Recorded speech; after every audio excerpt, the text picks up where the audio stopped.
En ce moment, j'ai la gueule de bois. Et c'est pas à cause de l'alcool, c'est à cause de ma boîte. Salut, c'est Manu. Il y a bientôt 1 an, j'ai racheté une entreprise locale de livraison de repas sur Annecy. Et en plusieurs mois, il y a pas mal de choses qui ont changé. J'ai automatisé pas mal de choses sur l'application, j'ai corrigé pas mal de problèmes, j'ai dit pas mal de fois. Et aujourd'hui, les commandes continuent de bien arriver. Les clients continuent d'être très satisfaits du service, qu'ils trouvent globalement bien meilleur que chez les concurrents. Voilà, donc c'est plutôt positif. Mais derrière tout ça, c'est vrai qu'il y a quand même encore pas mal de galères. Ouais, récemment, j'ai une cliente qui m'a appelé un soir et elle s'inquiétait parce qu'elle avait commandé et sa commande était notée livrée et elle avait toujours rien reçu, pas vu de livreur. Donc moi j'ai regardé sur la carte où était le livreur et j'ai constaté qu'il n'était pas loin du tout.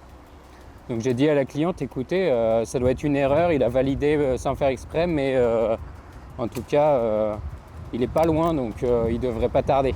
Du coup, elle était rassurée, moi aussi, pas d'inquiétude, quoi. Donc j'ai raccroché, puis j'ai un petit peu oublié, puis 10 minutes après, par acquis de conscience, je regarde la carte, et je vois que le livreur, cette fois-ci, il est loin, donc il a dû livrer, c'est bon, quoi, il n'y a pas de problème. Mais j'ai quand même un petit doute, donc j'appelle la cliente. Je me dis en plus ça sera l'occasion de faire un peu de SAV, savoir comment ça s'est passé, etc. Et elle me dit en fait j'ai toujours pas été livré. Donc là je suis un peu embêté. Donc j'appelle le livreur et il me dit ouais je suis arrivé devant et j'ai sonné, ça répondait pas, j'ai appelé, ça répondait pas. Je dis ok, donc qu'est-ce que tu as fait? Et je suis reparti. Je lui fais non mais tu sais bien que chez Smileit on bosse pas comme ça, ça marche pas comme ça, tu te barres pas avec la commande d'un client ou d'une cliente sans prévenir personne, tu as un numéro exprès, tu m'appelles quand c'est comme ça, etc. quoi. Il dit ouais mais là j'étais pressé, j'avais pas le temps, donc j'ai dû enchaîner. Je lui dis ok t'as enchaîné, maintenant t'as sa commande dans le sac, donc tu vas peut-être aller la livrer quand même. Il me dit non là je peux pas. Je lui dis comment ça tu peux pas? Il me dit j'ai un rendez-vous, je peux pas aller livrer. Et tu te fous de ma gueule, du coup tu as une commande dans le sac, t'as pas livré, tu étais censé attendre un minimum 7 minutes devant chez la cliente, tu l'as pas fait. Tu étais censé m'appeler, tu l'as pas fait, donc voilà, c'est pas sérieux. Et c'est pas du tout ce qu'on fait chez Smileit. Les gens ils viennent chez nous, ils commandent avec nous et pas sur Uber parce que on fait pas ça.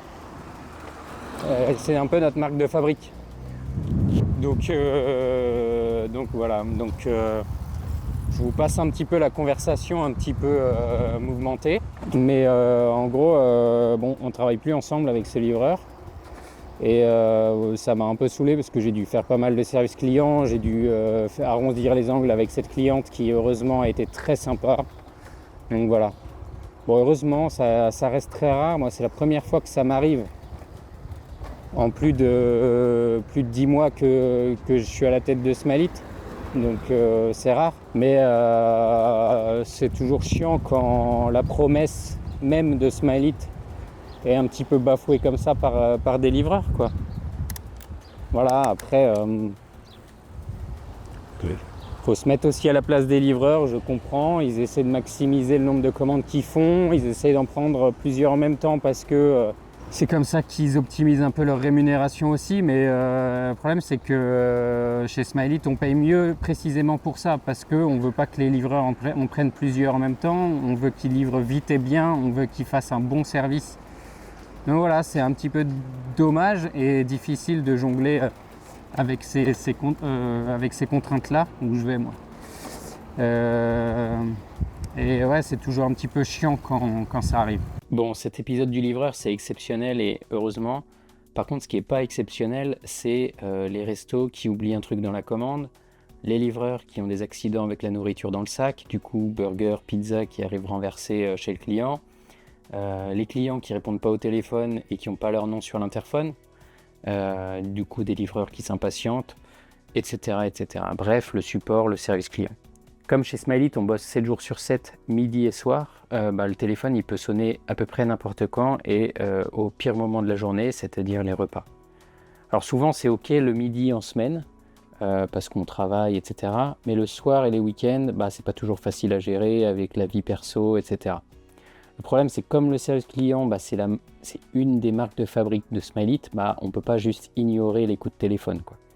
Et donc aujourd'hui, comme je suis le seul à gérer le service client, c'est vrai que ça pèse un petit peu et ça peut être compliqué parfois. Quand on entreprend, on se dit qu'on va faire un super service qualitatif, qu'on va bichonner les clients, qui seront satisfaits et que ça sera facile entre guillemets. Et en fait, on se rend compte que c'est pas aussi facile. Il faut évidemment bichonner les clients, faire un bon service de qualité. Mais pour pouvoir faire ça, il faut aussi avoir une bonne gestion de la relation avec les livreurs.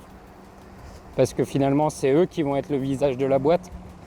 Et puis avec les livreurs et les restaurants aussi, parce que les restaurants, ils bossent avec nous et pas avec les autres, parce que justement, on représente mieux leur image, on leur fait une meilleure pub, on fait un meilleur service et on respecte mieux leurs produits, etc. etc.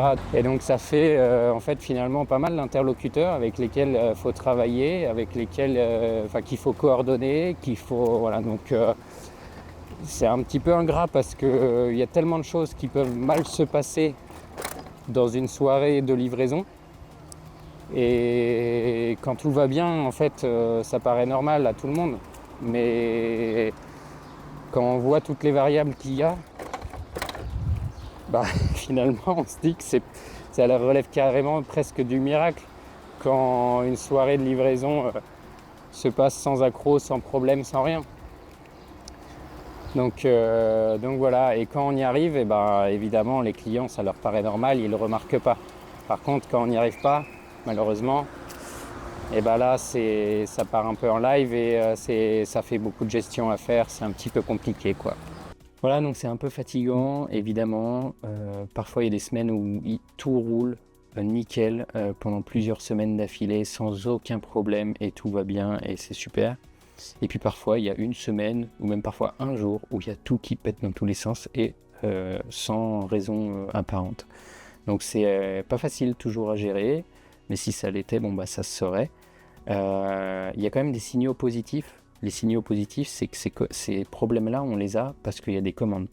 Et des commandes, il y en a toujours, il y en a pas mal.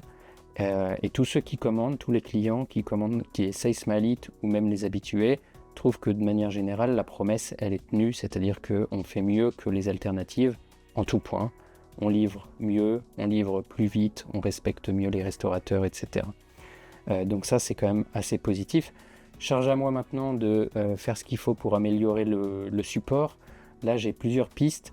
La première, évidemment, c'est à la mode, c'est l'IA. En faisant bien attention de garder le côté humain parce que on ne veut pas complètement rendre le truc automatisé, c'est ridicule et ça marcherait pas. Mais l'IA pourrait aider à faire un premier tri des requêtes qui sont vraiment extrêmement urgentes et qui nécessitent du coup une intervention humaine ou des requêtes qui sont moins urgentes. Je pense par exemple à on a oublié une sauce à 1 euro dans une commande. Est-ce que c'est urgent qu'un humain prenne le téléphone pour faire le remboursement, etc. en direct? Non. Si c'est un dimanche soir et que je ne suis pas tellement disponible, je serais très heureux de faire un mail à ce client le lendemain matin, de lui faire le remboursement, de lui faire un petit code promo, etc. Peu importe, mais en gros de gérer la situation un tout petit peu plus tard, ce qui permet... pour une toute petite société comme Smileit, un petit peu de respirer quoi. Voilà, donc il y a des solutions, il faut les mettre en place, ça va être mon taf, il va falloir aussi recruter plus de livreurs si je veux pouvoir augmenter le volume de commandes et des livreurs qui sont scrupuleux, donc ça c'est aussi quelque chose, une des choses à laquelle je vais essayer de faire attention. Donc voilà, il y a des challenges mais c'est cool, ça évolue, ça avance et voilà.